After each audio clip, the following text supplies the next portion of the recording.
কোটি মানুষের ভোটার লিস্টের নাম যাতে কাটা যায় তার একটা সুচিন্তিত পরিকল্পনা চলছে। যারা বুথের তৃণমূল কংগ্রেসের কর্মীরা আছেন তাদেরকে অনুরোধ করব, তৈরি থাকুন। বিএলওরা যখন সঙ্গে যাবে আপনারা সঙ্গে যাবেন। যে ভোটার থাকবে না তার ফর্মটা নিয়ে নেবেন, তার ফর্মটা ফিল আপ করে আপনারা জমা দেবেন, কেউ যেন ভোটার লিস্ট থেকে বাদ না পড়ে। গ্রামে গ্রামে পাড়ায় পাড়ায় নাগরিক কমিটি তৈরি করুন। আমার গায়ের কোন লোকের ভোটার লিস্টের নাম বাদ দেওয়া যাবে না। ঐক্যবদ্ধ আন্দোলন হবে, পাড়ায় পাড়ায় নাগরিক কমিটি হবে, কারো ভোটার লিস্ট থেকে নাম বাদ দিতে দেব না। এসআইআর খুব তাড়াতাড়ি শুরু হবে, আপনারা জানেন।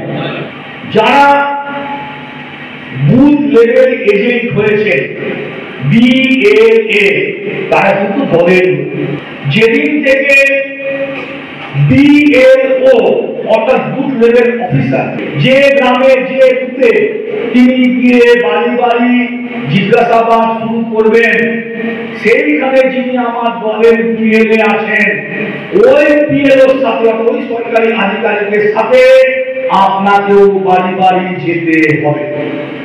এই জায়গাটা পরিষ্কার করে জেনে যান, বুঝে যান। সমস্যা যদি হয় ওইখানেই তার সমাধান করতে হবে, প্রতিবাদ করতে হবে। কোন ন্যায্য বা যোগ্য ভোটারের একটা নামও বাদ যাবে না। বাদ গেলে তৃণমূল কংগ্রেস সেটাকে মেনে নেবে না। একটা গন্ডগোল পাকাচ্ছে এরা। বিএলওদের দিকে দৃষ্টি রাখুন আপনারা। বিএলওরা সবাই ভাববেন না যে স্কুল টিচার শুধু আমার লোক, এরকম না। বিএলওরা কিন্তু গন্ডগোল পাকাতে পারে। এসআইআর নিয়ে একটু নজর দিন। एक एक पार्ट का एक बूथ लेवल ऑफिसर है। फिर से मैं इनका परिचय आपके साथ करवा दे रहा हूँ। 34 नंबर बूथ का दायित्व में है अनिमा मुखर्जी, तो 35 नंबर पार्ट का दायित्व में है एम दुर्गा रानी, 35 नंबर पार्ट में ही रहते हैं। 36 नंबर पार्ट में है दीदी मोनी, हमारे शास्त्री शिक्षा निकेतन स्कूल का जो है चंदना दास मोहंती। 37 पार्ट का रवानंद तिवारी। 38 नंबर पार्ट का उसी पार्ट का है रवि, हम लोग का मास्टर रविंद्रनाथ, वो है हमारे 38 number part. Election commission appointment किया, ये कोई पार्टी अपॉइंटमेंट इनको नहीं किया, इलेक्शन कमीशन ऑफ इंडिया इनको अपॉइंटमेंट दिया ये काम करने के लिए।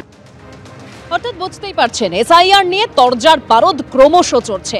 আর বিএলওদের শোকজ করা নিয়ে শাসকের কি বক্তব্য এবং পাল্টা বিরোধীরা কি বলছেন শুনুন পরপর।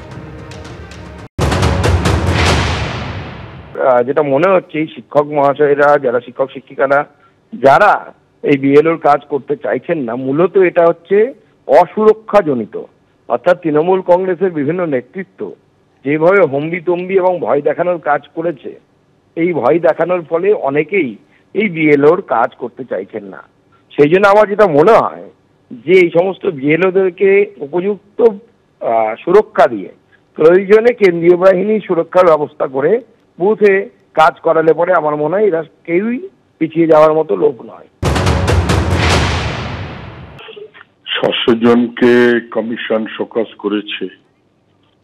যাদের শোকজ করেছে তাদের অনেকের কিন্তু যুক্তিসঙ্গত কথা আছে। তাদের মোবাইলটা কিভাবে ইউজড হবে, শাসক দল তারা যেভাবে চাপ দিচ্ছে সেইভাবে নিরপেক্ষ কাজের সুযোগ কি থাকবে, এবং শাসক দল এমনভাবেই একটা আমাদের রাজ্যের এমনভাবেই সবটা করতে চাইছে যেটা অনেক ক্ষেত্রে নীতি নিয়মের বাইরে। ফলে এই হোল প্রেশারটা কি করে নেবে যখন রাজ্য এবং নির্বাচন কমিশন দুজনেই পলিটিক্যাল অ্যাঙ্গেল থেকে মূলত চলছে। সরকার সুস্থ, স্বাভাবিক, ন্যাচারাল একটা ভোটার লিস্ট যেখানে প্রত্যেকটি নাগরিকের যারা অধিকার সম্পন্ন যোগ্য তাদের নাম যাতে থাকে, এর বিরুদ্ধে বিজেপি তৃণমূল দুজনেই নানান রকম তালগোল পাকাচ্ছে। এবং নির্বাচন কমিশনকে তো খানিকটা রাজনৈতিকভাবে প্রভাব খাটিয়ে ব্যবহার করছে বিজেপি, তো বোঝা যাচ্ছে। ফলে নির্বাচন কমিশনকে বিজেপির সংগঠন নেই, বিজেপির কমিটি নেই, বিজেপির গ্রহণযোগ্যতা নেই, বিজেপিকে মানুষ বাংলার শত্রু বলে মনে করেন। এই পরিস্থিতিতে নির্বাচন কমিশনকে অপব্যবহার করে তাদের প্রভাব খাটিয়ে নানা ধরনের চক্রান্তমূলক ক্রিয়াকলাপ করছে বিজেপি। বাংলার মানুষ এসব ব্যর্থ করে দেবে। বিএলওদের শোকজ আর বিএলওদের একাংশ তারা দাবি করছেন যে শিক্ষকতা করে এই কাজ করা যায় না।